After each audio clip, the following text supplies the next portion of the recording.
ঢাকাই সিনেমার নায়ক আরিফিন শুভ।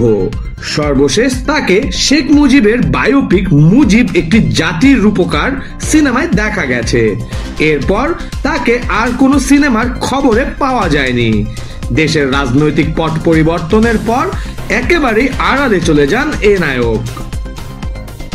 5 আগস্ট শেখ হাসিনা পালিয়ে গেলে ঘর বন্দী হয়ে পড়েন শুভ।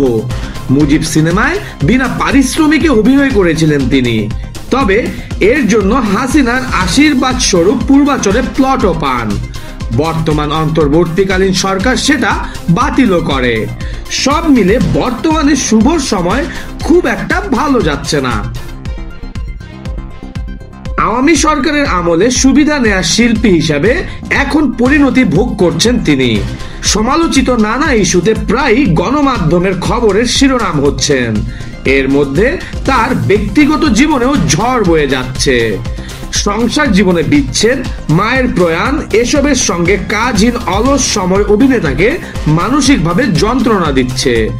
সম্প্রতি এক ফেসবুক পোস্ট দিয়ে ভক্ত অনুরাগীদের সঙ্গে সেই দুঃখ ভাগাভাগি করলেন এই অভিনেতা।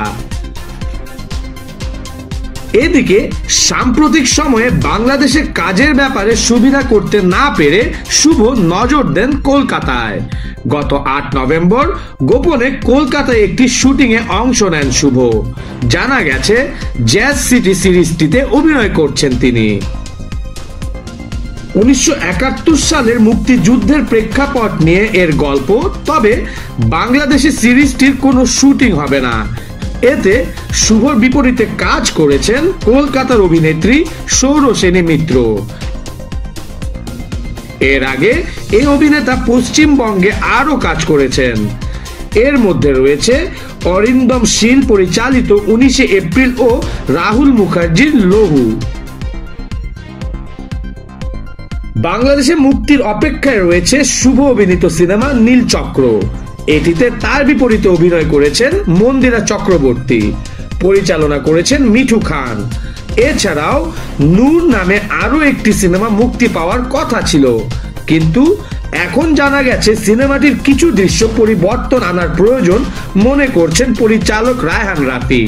তাই পুনরায় শুটিং করবেন বলে জানান তিনি। শিহাবুদ্দিন চৌধুরী, তার রিপোর্ট.লাইভ।